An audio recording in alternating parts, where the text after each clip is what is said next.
In 1692, Rebecca Nurse and Mary Esty wrote petitions from jail seeking justice. Their families and neighbors wrote petitions and testified supporting them. In 2023, Sarah Jack testified in Connecticut for her ancestor Winifred Benham's exoneration, and Connecticut passed it. On November 25th, 2025, Sarah testified in Massachusetts for her ancestor, who was Winifred Benham's mother, Mary Hale, who was accused of witchcraft in Boston. Across 333 years, the act of submitting testimony, speaking for those who were silenced, connects past to present. Welcome to The Thing About Salem. I'm Josh Hutchinson. I'm Sarah Jack. Sarah testified for those accused in the Massachusetts witch trials. And Sarah, you've now testified twice for your ancestors' exonerations. What does it mean to you personally to continue what Rebecca and Mary started with their petitions? Petitions that came from women like Rebecca Nurse and Mary Esty help fill out the experiences of these innocent women who were accused of witchcraft in 17th century. We know how desperately they were pleading for someone to acknowledge that they weren't witches. And they wanted to protect other women. Mary Esty specifically said in her petition, if you continue in this way, more are going to suffer, more are going to die. And so as a descendant of those women, knowing now in 2025 that there are still women and a man who have a conviction on their record of witchcraft accusations, it's fulfilling this plea that was started over 300 years ago. And some people have had their names cleared, but they all deserve to have their names cleared. Yeah, speaking as a descendant of Mary Esty and other women and men who were accused of witchcraft in Salem and other witch trials, the Boston witch trials, I have relatives accused there as well. So just speaking as a descendant, I'm really appreciative of everyone's commitment to speak to the legislators directly about why this bill is important to exonerate the remaining people accused of witchcraft in Massachusetts. It's so valuable to me to know that people are speaking out for my ancestors, but also the ancestors of many, many other people. Yeah, I imagine, when community members in 1692 came together and put their signatures on these pleas that were going before the magistrates, how much comfort and hope that brought to the accused and their families. And when we see supporters letting us know that they've sent in written testimony, when we see the numbers go up on the petition at change.org/witch trials, you feel like, oh, we're all doing this together. Other people are recognizing that this needs done. Right. And Rebecca and Mary did get exonerated in 1711. And we're just saying that what was done for them should be done for the other people accused of witchcraft, specifically those tried in Boston. Their words have survived, and it has directly inspired the work that I do. That is why every day End Witch Hunts is working on our projects to further justice and acknowledgement of witchcraft accusations and the innocence of those accused. And so we are speaking the truth that these were innocent people, and we're not going to let it be forgotten. Their voices aren't forgotten because of the records that were preserved. And that 1711 exoneration only happened because of petitions coming in from their family members saying, we were wronged, we have this grievance, clear the names of our relatives so that we can resume something of normality with our lives that are hindered by this tarnish of witchcraft accusations. And we don't know if there is documentation of the Boston accused witches seeking to have their names cleared. It hasn't come to light if they are around. We didn't see it for the Connecticut accused witches, but we do know that those who were affected by the 1692 witch trials, they continued seeking justice through the centuries. And we do know that people did testify and speak up on behalf of Eunice Cole and Elizabeth Morse. Their husbands submitted petitions on their behalf to get them better conditions because they had been jailed for witchcraft. Oh, yes. And I believe when we spoke with author Andrea Catalano, there was a woman who spoke up for Margaret Jones' innocence. Yes, Alice Stratton spoke up for her friend. She really was putting herself at risk by doing that. And all of these family members were putting themselves at risk of being accused of witchcraft themselves by speaking out on behalf of their family member and their neighbor and their friend. So submitting testimony is an act that spans the centuries, and it's for the same purpose and for the same hope of justice. So when you see descendants rallying together, community members asking our current legislators to take action on this, this isn't some wild attempt. It's picking up where others have also worked.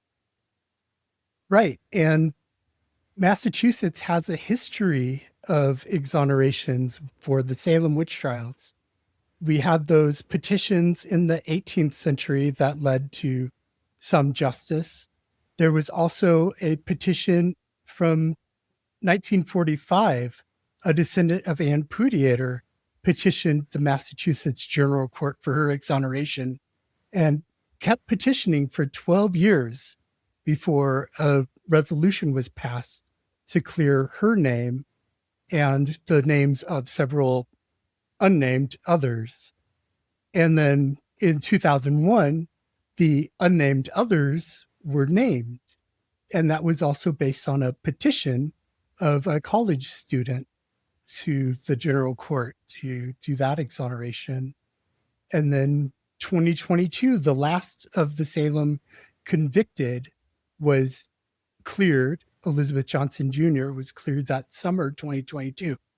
And that was through a campaign of people testifying and people submitting letters and other forms of testimony about why she deserved to be exonerated as others had. And Sarah has experience testifying before legislative committees about witchcraft exonerations. You testified in 2023 before the Connecticut Joint Committee on Judiciary, and you testified on behalf of Winifred Benham, who we've mentioned in this episode, who's your direct ancestor. And what was that experience like?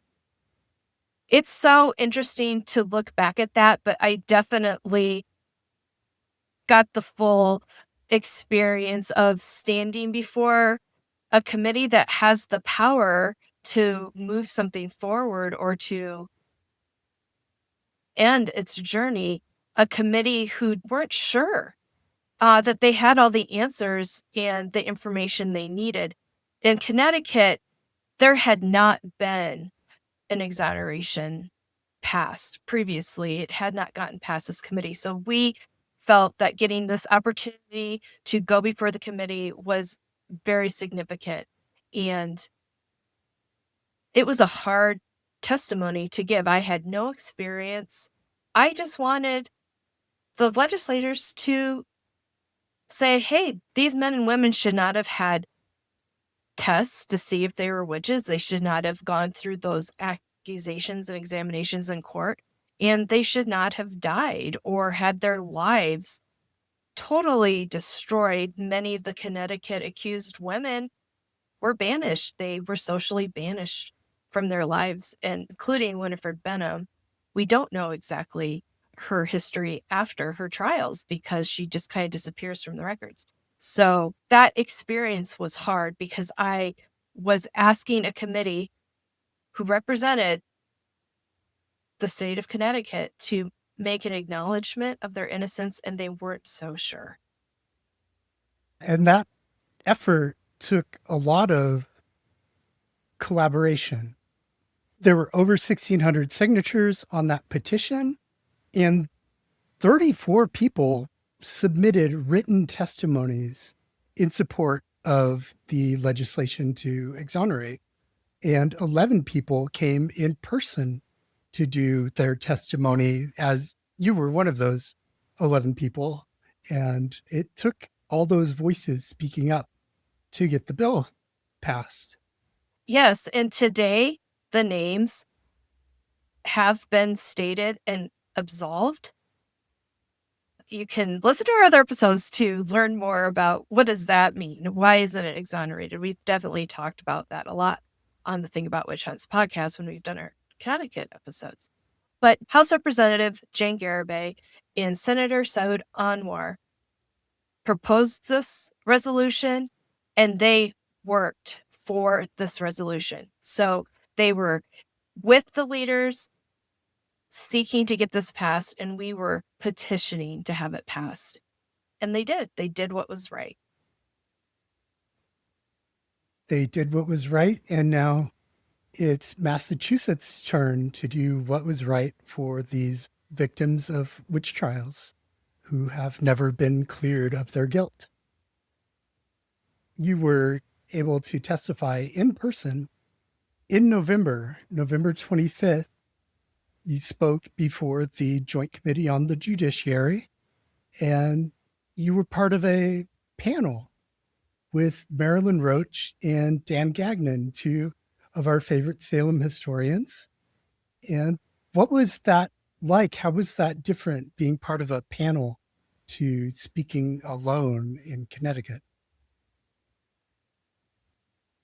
It felt really great to be standing unified with respected historians. I really appreciate that Marilyn and Dan have reached out to their representatives. Both the representatives have sponsored this bill, and to stand there with them and get to address the committee as a descendant, but alongside these amazing authors that have been advocating through their writings for the victims. It was really incredible. This hearing had its own challenges. There were lots of other very valuable bills being proposed, and testimony that was given that day was heartbreaking. This was a human rights day, so there were lots of voices that needed to be heard, and there were other descendants from other heartaches asking for the committee to hear their voices.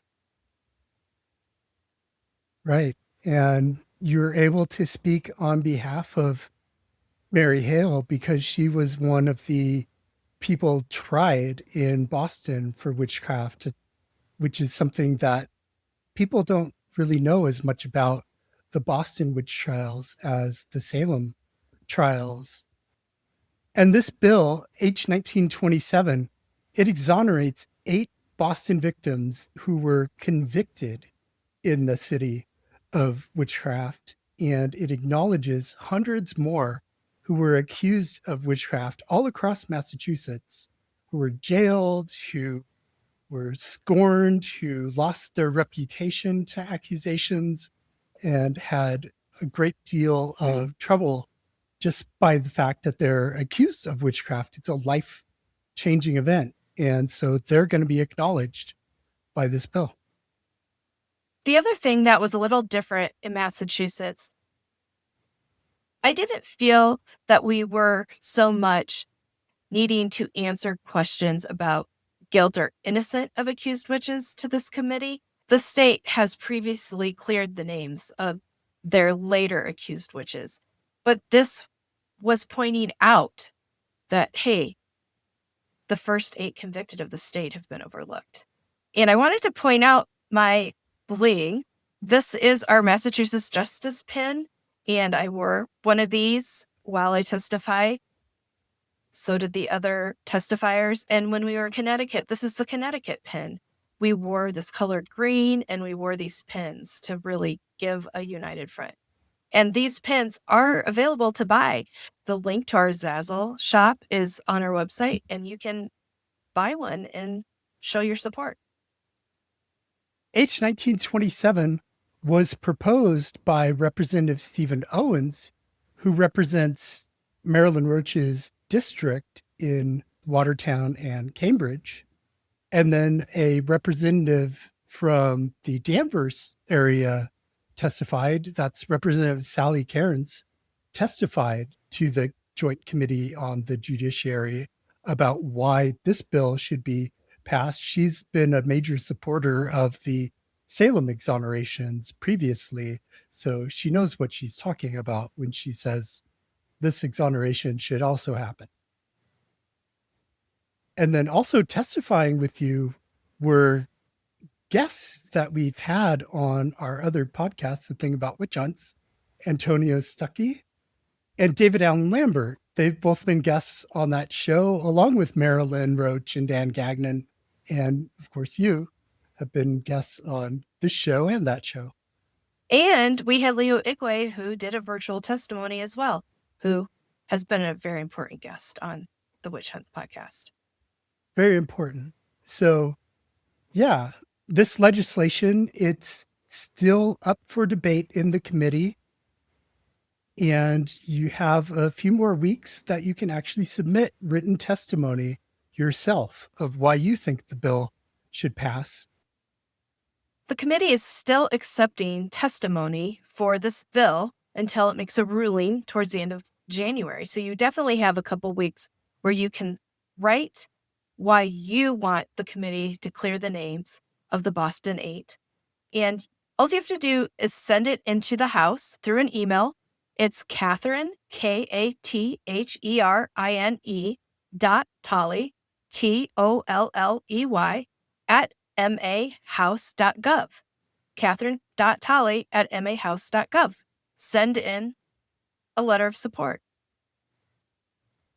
Thank you so much for supporting the bill, and thank you in advance for writing your wonderful testimony. If you would like to sign the petition, that is on change.org/witchtrials. Yes, please do that right now.